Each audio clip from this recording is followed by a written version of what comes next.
Good morning student. 11वीं class में आपका स्वागत है।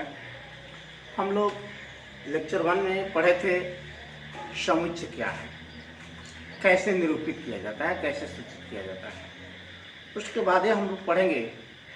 उसके अलावा आप लोग बतलाए थे सुपरिभाषित का अर्थ बतलाए थे, कौन समुच्चय होगा कौन समुच्चय नहीं होगा। जो परिभाषित होगा वो समुच्चय होगा, जो परिभाषित नहीं होगा वो समुच्चय नहीं। ठीक है। तो नेक्स्ट मेरा टॉपिक है आप लोगों का टाइप्स ऑफ सेट्स, यानी समुच्चय का प्रकार। तो समुच्चय के प्रकार में हम लोग देखते हैं। ठीक है। तो समुच्चय के प्रकार में सबसे पहले स्टूडेंट हम लोग देखते हैं रिक्त समुच्चय। इसके अलावा एक चीज और आप लोगों को बतलाना चाहेंगे। हम नीचे लिखवाए थे एक्स कॉलन एक्स लिखवाए थे। तो इसको पढ़ेंगे क्या, इसको जरा देखेंगे। इसको पढ़ेंगे एक्स ऐसा है कि, या एक्स सच दैट एक्स। ठीक है। इसको भी पढ़ेंगे एक्स सच दैट एक्स। ठीक है। एक्स ऐसा है कि एक्स। ठीक। एक्स सच दैट एक्स, इसको पढ़ेंगे एक्स सच दैट एक्स। इससे मान लो मेरे पास एक सेट है एक्स। ठीक है। यहाँ कॉमा देते हैं प्राकृत संख्या, प्राकृत संख्या का समुच्चय। ठीक है स्टूडेंट। तो ए बराबर इसको पढ़ेंगे एक्स ऐसा है कि एक्स। क्या पढ़ेंगे? एक्स ऐसा है कि एक्स प्राकृत संख्या का समुच्चय, या पढ़ेंगे एक्स सच दैट एक्स प्राकृत संख्या का समुच्चय। दोनों में से कोई आप पढ़ सकते हैं। तो इसे आप थोड़ा सा डिनोट कर लीजिएगा। ठीक है। तो चलिए स्टूडेंट हम आते हैं नेक्स्ट टॉपिक मेरा रिक्त समुच्चय, जिसको बोलेंगे नल सेट और एम्प्टी सेट। रिक्त का मतलब क्या है? रिक्त का अर्थ ही हो गया कोई कुछ भी नहीं। तो वैसा समुच्चय जिसमें एक भी अवयव न हो उसे हम कहेंगे रिक्त समुच्चय। और रिक्त समुच्चय को हम डिनोट करते हैं फाई से। कैसे? फाई से। या इसको ये दो मझोला कोष्ठ दे देंगे और दोनों मझोला कोष्ठ में कुछ लिखने की जरूरत नहीं है। इस तरह भी डिनोट करते हैं और इस तरह भी डिनोट करते हैं। जब आप डिनोट करने की बात आई तो हम इससे इसका ही यूज करते हैं। अगर ऐसा दिया रहा है तो भी हम बोलेंगे क्या है, रिक्त समुच्चय। तो रिक्त समुच्चय वैसा समुच्चय जिसमें एक भी अवयव न हो उसे हम रिक्त समुच्चय कहते हैं। ठीक है। जैसे मान लो अगर कोई कहे अमरणशील व्यक्तियों का समुच्चय। अमरणशील का मतलब जो कभी मर ही नहीं सकता।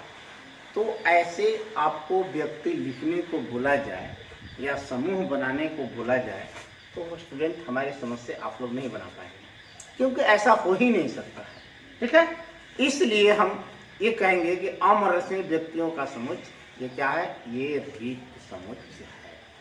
अगर आपसे कोई कहे कि 2 से छोटी सम धन संख्या लिखिए, सम और धन होना चाहिए, धन माने पूजे की। तो 2 से छोटा, अगर सबसे छोटा सम संख्या क्या होती है? 2। हाँ, 2 से छोटी सम संख्या हो ही नहीं सकती है। अगर आपसे को बोला जाए कि 1 से छोटी परकीय संख्या, तो नहीं हो सकती है, क्योंकि परकीय संख्या 1 से शुरू होती है।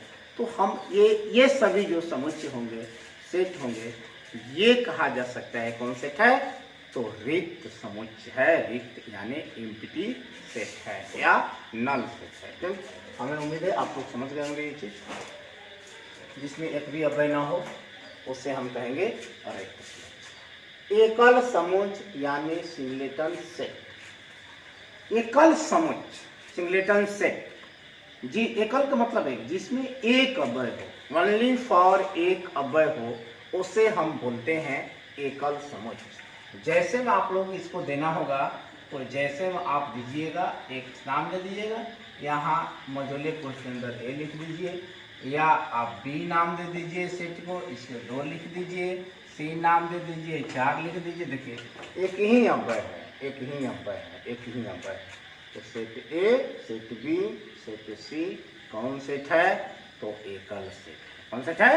एकल यानी सिंगल। चलिए अब आते हैं नेक्स्ट पॉइंट, युग्म समोच्च पेयर से। युग्म माने जोड़ा, यानी जिसमें दो अव्यय हों उसे युग्म से कहेंगे। तो ये जैसे जे कीजिए ए बराबर, ए अभी लिख दीजिए तो दो है इसमें, बी बराबर इज शब्द से, इज शब्द से बने अक्षर का समोच्च। ठीक है, तो इसके अंतर्गत हम क्या लिखेंगे, तो आई लिखेंगे, आई एस लिखेंगे। देखिए इसमें भी दो है, यानी जिसमें दो अव्यय हों उसे हम बोलेंगे युग्म सेट, यानी पेयर सेट हम बोलते हैं, यानी युग्म समोच्च बोला जाता है। बस एक ध्यान रखना है, जिसमें दो अव्यय हों उसे हम बोलेंगे क्या, पेयर सेट। आते हैं तीसरा, परिमित समोच्च। क्या आते हैं, परिमित समोच्च, यानी फाइनाइट सेट। क्या आते हैं, फाइनाइट सेट आते हैं। तो स्टूडेंट फाइनाइट सेट में जिसे हम बोलेंगे परिमित समोच्च, परिमित माने जिसे हम गिन सकते हैं। क्या कर सकते हैं, गिन सकते हैं। ऐसे हम कर सकते हैं जिसमें दो से ज्यादा अव्यय हो, ठीक है, लेकिन उसकी हम गिनती कर सकते हैं। दो से ज्यादा अव्यय हो और जिसकी गिनती हम कर सकते हैं उसे हम बोलेंगे क्या, तो उसे बोलेंगे परिमित समोच्च, यानी फाइनाइट सेट। जैसे फाइनाइट सेट में हम क्या ले सकते हैं स्टूडेंट, फाइनाइट सेट में हम लेंगे जिसके मान लो एक सेट है, लिखेंगे 1 2 3, ये फाइनाइट सेट हो गया। बी एक सेट लेते हैं स्टूडेंट, 1 2 3 डॉट डॉट 10, इसकी गिन सकते हैं स्टूडेंट, 1 से लेकर कै तक है तो 10 तक है। सी एक सेट लेते हैं सर स्टूडेंट, 2 4 6 8 डॉट डॉट, मान लीजिए यह 100 कर दिया, यानी ये सम संख्या है, 2 से 4 6 8 8 के बाद 10 आएगा, यहाँ मान लीजिए क्या कर देते हैं, 100 कर देते हैं। तो हम 100 तक की गिनती आराम से कर सकते हैं, इसमें कोई दो राय नहीं है। अतः हम कहेंगे कौन सेट है, ये परमिट सेट है, फाइनाइट सेट है। यानी जी फाइनाइट सेट वैसे सेट जिनके सभी अवयवों को हम गिनती कर सकते हैं, गिन सकते हैं, उसे हम फाइनाइट सेट कहते हैं। इनफाइनाइट ठीक इसका उल्टा, वैसे सेट जिनके सदस्य, जिनके अवयवों को गिनती नहीं कर सकते हैं उसे हम कहते हैं इनफाइनाइट सेट। जैसे अगर 1 2 3 1 से शुरू है, यहाँ क्या कर लीजिए, डॉट डॉट, क्या कर लीजिए, डॉट डॉट, तो ये क्या हो गया आपका फाइनाइट सेट। तो वही चीज ये हो गया। मान लीजिए इससे लेते हैं ऐसे 1 3, इसके बाद 5 विषम संख्या लेते हैं, इसके बाद में 7, और देखिए डॉट डॉट, तो ये विषम संख्या है, ये परकेश संख्या है, ये स्टूडेंट सम संख्या है। अगर यहाँ से इसको हटा दिया जाए तो ये स्टूडेंट बन जाता है इनफाइनाइट सेट। उम्मीद है आप इसे समझ गए होंगे। फाइनाइट सेट जिसकी गिनती कर सकते हैं, इनफाइनाइट सेट जिनकी गिनती हम नहीं कर सकते हैं। सबका परिभाषा का नोट्स बना दिया गया है स्टूडेंट, आप आकर यहाँ पर परिभाषा वगैरह जो भी है आप ले सकते हैं, ठीक है। टेंशन लेने की जरूरत नहीं कि सर ये बता दिए इसका परिभाषा क्या करेंगे, आकर यहाँ से ले लेना, ठीक है, या PDF फाइल में डालेंगे, उससे आप लोग नोट्स बना दीजिए। चलिए अब आते हैं स्टूडेंट समुच्चयों का समुच्चय, सेट ऑफ सेट। अगला पॉइंट है मेरा समुच्चयों का समुच्चय, सेट ऑफ सेट। इसको जरा समझने का स्टूडेंट प्रयास करेंगे कि सेट तो आप समझ गए, ठीक है, एक अव्यय हो, एक भी अव्यय ना हो, दो अव्यय हो, दो से अधिक अव्यय हो, ठीक है, जिसे गिनती कर सकते हैं, जिसे गिनती नहीं कर सकते हैं, इतने सेट हम पढ़े। अब आगे है समुच्चयों का समुच्चय। जिसे मान लो मेरे पास एक सेट है, ध्यान दीजिएगा, यहाँ 5 1 2 3 4 6, एक और चलिए देखिए इसको जरा ध्यान से, इसको ध्यान से जरा देखिएगा। ये एक मेरे पास सेट है, ठीक है, ये सेट मेरे पास मिला, इसके अव्यय गिनेंगे, देखिए 1 2 3 4 अव्यय, ठीक है, कितने अव्यय थे, 1 2 3 4 अव्यय, ऐसे गिने, एक गिने 1 2 3 4 5 6 ऐसे नहीं गिनना है, ठीक है। हमें ये समझना है कि ये सेट कौन सेट है। समुच्चयों का समुच्चय कहता क्या है, वैसे समुच्चय जिसके प्रत्येक अवयवी का हो एक समुच्चय। कोई भी अवयव निकालेंगे वो एक समुच्चय बन जाए, ठीक है। याद रखिए, समुच्चय को जब भी लिखेंगे मझोले कोष्ठ के अंदर लिखते हैं। क्या लिखते हैं? मझोले कोष्ठ के अंदर हम समुच्चय को व्यक्त करते हैं, लिखते हैं, ठीक है। और कोई सेट लेते हैं, उसके सभी सदस्य को बारी बारी से निकालें। सभी सदस्य को बारी बारी से निकालते हैं और एक सेट बन जाता है, तो हम कहेंगे क्या है, वो समुच्चयों का समुच्चय यानी सेट ऑफ सेट्स है। तो जरा ध्यान से देखिएगा, ये मेरे पास एक सेट है, इसको बाहर निकालिए 5। बोलिए 5 समुच्चय के लिए है, तो बोलिए सर 5 तो बोले हम मझोले कोष्ठ नहीं, 5 को बोले थे 2 तरीका से सूचित, देखो भी लिखा हुआ है 5 या इस तरह भी सूचित करते हैं कि ये 5 क्या है, समुच्चय है। कौन समुच्चय है? तो रिक्त समुच्चय, ठीक है। चलिए ये भी रिक्त समुच्चय बन गया, चलिए ए निकालिए। प्रत्येक कवय एक कवय निकाले समुच्चय बन गया। ये भी देखिए समुच्चय है, तो हाँ समुच्चय है। कौन समुच्चय है? तो एकल समुच्चय है, जिसमें एक कवय हो उसे एकल समुच्चय कहते हैं। चलिए फ्रेंड्स आगे आते हैं, इसको देखते हैं। ये 2 3 निकाले बाहर, तो जरा देखिए तो ये भी सेट बना कि नहीं बना? तो हाँ ये भी सेट बना। कौन सेट बना? तो पेयर सेट बना, यहाँ पर लिखा हुआ है युग्म सेट बना। चलिए तीसरा निकालते हैं, 2 4 6 निकालते हैं। तो 2 4 6 स्टूडेंट, 2 से बोले थे कि 2 से अधिक अवयव हो तो उसे परमिट यानी फाइनाइट सेट बोलते हैं। तो ये परमिट समुच्चय है। तो देखिए तो ये भी समुच्चय है, ये भी समुच्चय है, ये भी समुच्चय है, ये भी समुच्चय है। इसके अलावा भी कुछ लगा है, क्योंकि इसके लिए ये अव्यय हुए। बात समझिए ध्यान से, सेट ए के लिए ये अव्यय कहलाएंगे, लेकिन इनको बाहर निकाले तो किसी अन्य के लिए क्या कहलाएंगे? सेट कहलाएंगे, समुच्चय कहलाएंगे। तो ये हुआ आपका समुच्चयों का समुच्चय, यानी वैसे समुच्चय जिसके प्रत्येक अवयवी का हो एक समुच्चय हो, एक सेट हो। कोई भी अवयव बाहर निकालेंगे तो कोई ना कोई सेट बन जाए, तो हम कहेंगे वो क्या है। अगर एक भी ऐसे अवयव, जिससे मान लो एक भी अवयव बाहर निकालते हैं वो सेट नहीं बनता है, तो कहेंगे क्या कि वह समुच्चयों का समुच्चय। जैसे मान लो अगर आपको ये दे दे इस तरह, इसमें एक और जोड़ दिया जाए, देखिएगा समझिएगा, इसमें एक और जोड़ दीजिए, मान लो 7, ठीक है। इस तरह लिख दिए, ये सेट है, ये सेट है। अगर 7 को बाहर निकाले तो देखो तो 7 सेट हुआ? नहीं होगा। क्यों? क्योंकि ये मझोले कोष्ठ के अंदर होने चाहिए, मझोले कोष्ठ के अंदर ये नहीं है। इसके लिए अव्यय हैं लेकिन सेट नहीं बना, किसी अन्य के लिए सेट नहीं बना, तो हम इस स्थिति में इसे कहेंगे ये समुच्चयों का समुच्चय नहीं है, सेट ऑफ सेट्स। समझ गए? चलिए नेक्स्ट आप लोगों का आता है बराबर समुच्चय, 7वां बराबर समुच्चय। तो बराबर समुच्चय जब तक 2 सेट नहीं होंगे तब तक उसके बारे में हम लोग नहीं कह सकते हैं कि बराबर है कि नहीं है, ठीक है।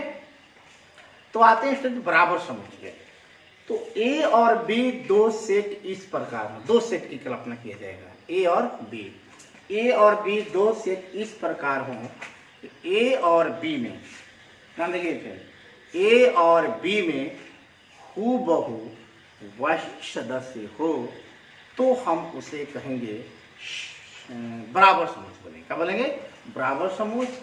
अर्थात हम स्टूडेंट बोलेंगे बराबर समुच्चय यानी इक्वल सेट उसे बोलेंगे, ठीक है।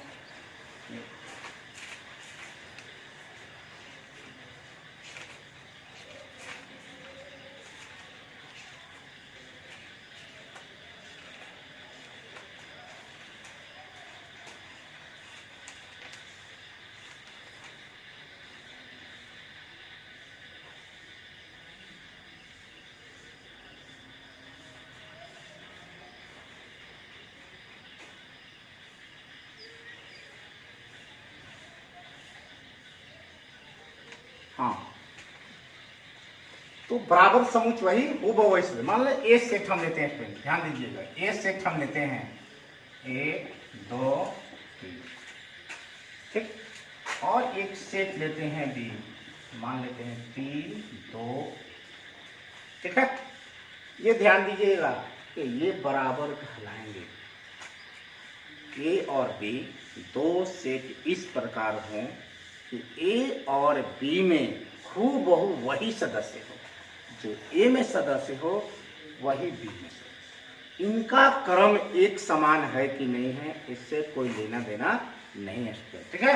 ऐसा क्रम हमको देखने की जरूरत भी नहीं है, हमें सिर्फ देखना है कि एक है तो इसमें भी एक है ना, चलिए 2 है तो इसमें भी 2 है, 3 है तो इसमें भी 3 है, तो इसे कहेंगे ए और बी बराबर समुच्चय है। और जब बराबर है तो इसे वियोज्य करेंगे ए बराबर बी, ठीक है।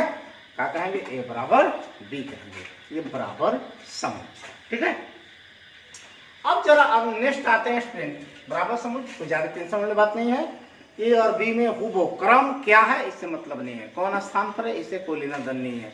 जो ए में है वही बी में है कि नहीं है, जो ए में है वही अगर बी में है तो हम इसे कहेंगे बराबर समुच्चय यानी इक्वल सेट बोलेंगे। अगला आपका सेट है नेक्स्ट समतुल्य समुच्चय इक्विवेलेंट सेट। इक्विवेलेंट सेट यानी समतुल्य समुच्चय का देखिए चिन्ह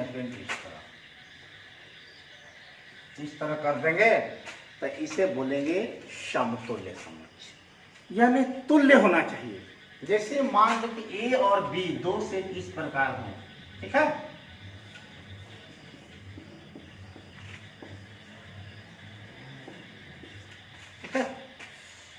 ए और बी दो समुच्चय हैं, तो जितने अवयव ए में हैं उतना ही अवयव बी में हो तो हम कहेंगे क्या, ये इक्विवेलेंट सेट है, अर्थात ये समतुल्य सेट है। बात देखिए, बराबर में और समतुल्य में अंतर क्या है? बराबर कहता हूँ वही सदस्य है, और इक्विवेलेंट यानी समतुल्य समुच्चय कहता है कि ए और बी में अवयवों की संख्या समान हो, हूबहू नहीं होनी चाहिए। जितने संख्या, इसमें संख्या से मतलब है, इसमें संख्या के साथ साथ हूबहू बने, जो ए में है वही बी में है, दोनों में सिर्फ इतना ही अंतर है, इक्वल में इक्विवेलेंट में। इक्वल कहता है कि हूबहू वही सदस्य है दोनों सेट में, और इक्विवेलेंट सेट कहता है कि नहीं, ए और बी में अवयवों की संख्या समान हो, समान हो गया तो कहेंगे इस तरह डिनोट करेंगे। ये इक्विवेलेंट का चिन्ह है, ये इक्विवेलेंट क्या है? बी। ये समतुल्य किसके? बी के। तो इस तरह स्टूडेंट आप लोग सेट के बारे में जाने, सेट के प्रकार के बारे में जाने, इसका नोट्स हम आप लोगों को देंगे। और नेक्स्ट आप लोगों का टॉपिक है, नेक्स्ट टॉपिक है आप लोगों का वास्तविक समुच्चय और उप समुच्चय, ठीक है।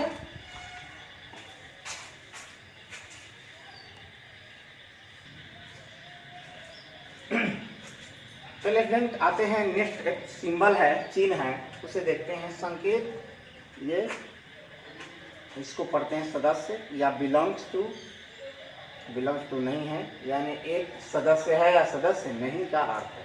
मीनिंग ऑफ सिंबल, ये और सदस्य है और सदस्य नहीं है, ठीक है। तो जरा देखिए ये चिन्ह किसके लिए बताते हैं कि अगर मान ले कोई सेट है, उस सेट का वह सदस्य है कि नहीं है, इसे बताने के लिए इसे पढ़ेंगे। अगर मान लो सेट ए है, जिसे मान लीजिए, देखिए सेट ए यहाँ पर दिया है 1 2 3, ठीक है। यहाँ पर अगर यहाँ पर एक लिखा जाए और बिलोंग्स टू ये लिखा जाए, ठीक है, इसको पढ़ेंगे x belong to the set A, ठीक है।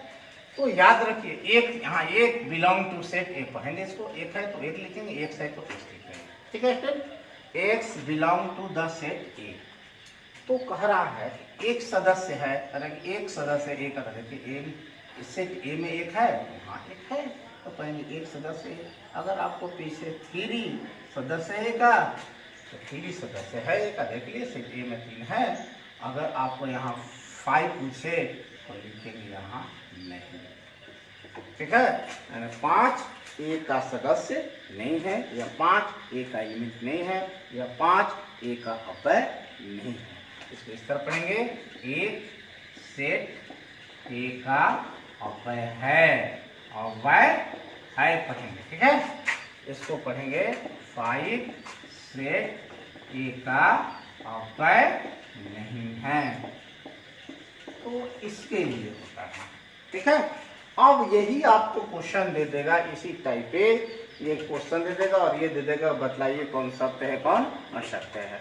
तो सेट के सदस्य हैं तो सत्य है, अगर उस सेट में सदस्य नहीं मिल रहे हैं तो कहेंगे स्टूडेंट कि ये असत्य है। तो स्टूडेंट ये नेक्स्ट क्लास में आप लोगों को हम चलेंगे